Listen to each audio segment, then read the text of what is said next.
Welcome to this week's Desmonds Donders, and we're going to have a little chat about what's going on in the world of Desmond. We're going to have some chat about the competition, and we're going to have some chat about another tag. This time it certainly is where tags have come to die, I'm afraid. I'm not going to pass this one on, but Brett tagged me, so I'm going to answer his tag. Okay. What have we been up to?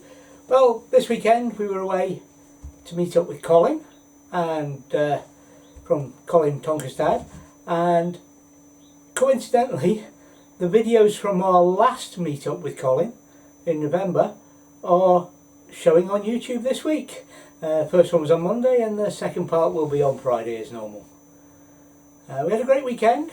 The weather was a bit windy on Saturday, but Sunday, the day we left, was a nice day. Typical really, but that's the way things are in Scotland in the winter. Repairs continue in Desmond. I'm manufacturing a new tailboard for him. It's coming along, and hopefully I'll get all that finished this weekend. We shall see. It's coming along nicely. I've not been videoing, I'm afraid. A little bit stressful, shall we say, and leave it at that. And yes, I don't do drama, not on channel anyway. So the competition, we've had a few entries, but I've had more direct mail messages via email or direct messenger on Twitter going foul, no fair. So given that, those entries that have been made will stand. They will be entered and will be valid, but I'm going to leave cutting off the competition until the videos from the English invasion have gone live. So that means you will be able to enter right up until the end of February. The 28th of February is when the last video goes out from that series. So up until midnight on the 28th of February, I will accept entries. It's an easy enough competition. All you've got to do is guess the mileage we did on the English invasion trip. Now, I've extended it because of all the no fares, but to be honest, I discussed the route and we stuck pretty much to it in my invasion plans videos. So you could go back and check those, or you could just have a guess. Now some of the guesses are damn close, and some of the guesses are a long way off, shall we say. Deficient in digits is one way of putting it.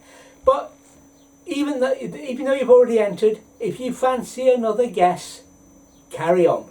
The competition is not on hold, it's just going to be open for a lot longer than I expected. I'm responding to the no fares. And now for Brett's tag. 9 questions, and I think I can answer most of them, honestly. Now, here we go.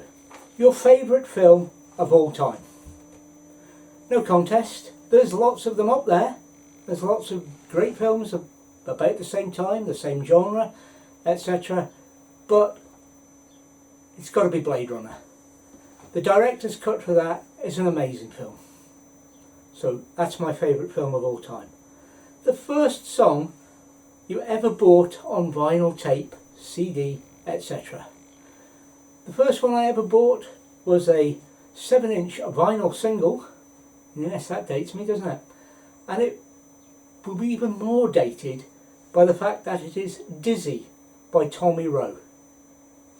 I would sing it for you, but I value your ears.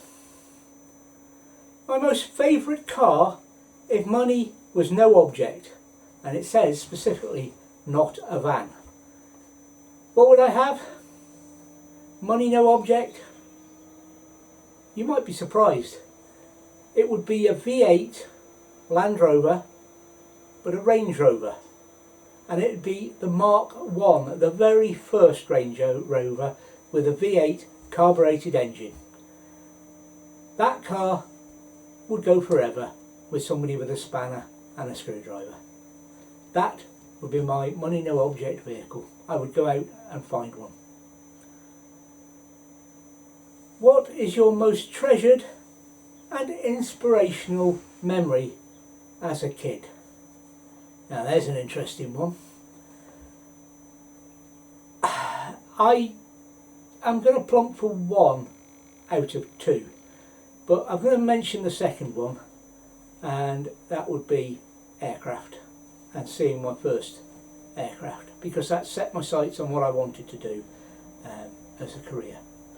But the most treasured memory and inspirational memory has to be Sunderland's 1973 FA Cup victory over the mighty Leeds United. Awesome. Ian Porterfield's goal, I can see it now. Jimmy Montgomery's save, I can see it now. And my poor brother can probably still hear me yelling in his ear. He was less than 1 year old. Question 6. And how many times have you been in love? Well, I was lucky. I met the love of my life very early on. I'm not going to tell the story, but 40 years on, I am lucky to be married to her. And question 7. Where was your worst job? My worst job was when I was in the RAF. At RAF High Wycombe, Headquarters Strike Command. I was a sergeant, and what a joke being a sergeant at a place like that is, where flight lieutenants and squadron leaders are little more than T-boys to the civil servants and senior air officers that are there. So I was glad at the nearly 3-year point that I'd managed to work my way back to a real RAF job back in Scotland. My best job, that's going to come down to the RAF as well. And that was my time on the Nimrod Line Squadron, working at Kinloss on Nimrods. I suppose the name was a bit of a giveaway. That was my second posting after training effectively. I'd spent some time in the bay at Kinloss and I got to go to the line. It was an incredible job working with incredible people on an incredible aircraft. And I was involved in Mark 1s and Mark 2s. The Mark II, probably the best anti-submarine aircraft this world has yet to see. Question 9. Where would I like to be in 5 years' time? In 5 years' time, the only thing I want, and I'd like it sooner than that if possible, is a clean bill of mental health. I'd love to be out of the mess I'm in now, mentally, and living a better, happier life. And on top of that, and what would help and go a long way, is if the world would sort itself out and be a kinder, nicer place to live. That's my answers to the 9 questions. I'm not going to nominate anybody. If you feel you want to answer them, please go ahead. Did nobody notice I missed out question 5? I actually had the whole thing uploaded before I realised I hadn't asked it. And question 5 is, what would you tell your 21-year-old self if you could go back and do that? Well, it's relatively easy. I would go back and tell my 21-year-old self that come 35, you've got a decision to make. And that decision should be turn down the promotion. Don't do what you did and take the promotion. Anyway, that's question 5. Well out of order, but now I've answered all 9 questions. Thank you for the tag, Brett, and I hope everybody's enjoyed it. Thank you for watching Desmonds Donders. We'll hope you'll join us again for more photos, waffle and video. as we travel around Scotland. Bye for now.